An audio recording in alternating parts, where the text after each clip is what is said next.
میں کیسے سمجھاؤں، کہاں سے الفاظ لاؤں؟ میرا سینہ پھٹ گیا ہے، میں 15 سال سے یہ مضمون بول رہا ہوں،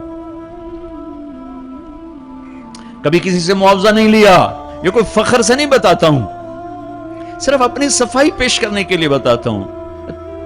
تیسری دفعہ بھائی عقیل ان کی میں سخاوت کی وجہ سے ان کی قدر کرتا ہوں، میں اس لیے آ جاتا ہوں کہ یہ سخی آدمی، اور سخی سے اللہ پیار کرتا ہے، لیکن مجھے ٹکٹ کبھی نہیں دیا، میں اپنے ٹکٹ پہ آتا ہوں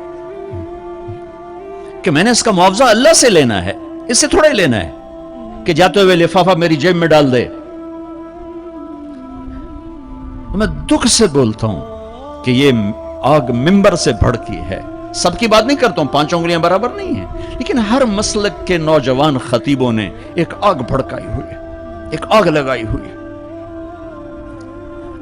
اچھا، ایک واقعہ یاد آ گیا، ابراہیم علیہ السلام کے لیے آگ بھڑکائی تو گرگٹ پھونکے مارنے لگا، پھونکے، اور نام مرادہ تیری پھونک نال کی بڑھنا ہے، لیکن ایک برائی کا ساتھی بنا تو حکم ہے جہاں گرگٹ ملے اسے مار دو۔ یہاں نہیں پایا جاتا گرگٹ، وہ میں نے افریقہ میں دیکھے تھوک کے حساب سے، یہاں نہیں ہے، مارے چھپ کے لیے اس کی قسم ہے، گرگٹ نہیں ہے۔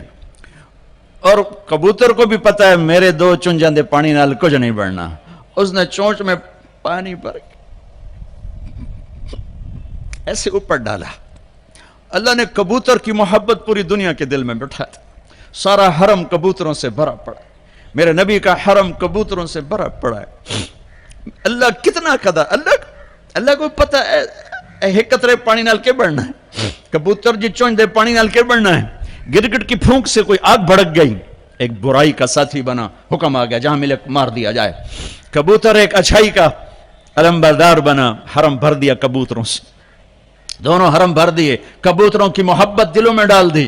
کبوتر بادوں سے پوچھو کیسے اتنا بیوی سے پیار نہیں کرتے جتنا کبوتروں سے پیار کرتے۔ مجھے پتا ہے میں اس آگ کو نہیں بجھا سکتا، لیکن میں اللہ کے نبی کی بارگاہ میں کہہ سکوں گا یا رسول اللہ میں تو کبوتر بننے کی کوشش کرتا رہا، مجھے پتا ہے میرے چند قطروں سے کچھ نہیں ہوگا۔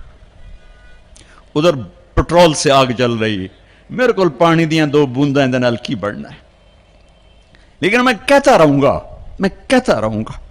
یہاں تک کہ میرا اللہ مجھے اپنے پاس بلا لے، میں کہتا رہوں گا۔ امت بنو، نفرتوں کی آگ کو بجھا دو،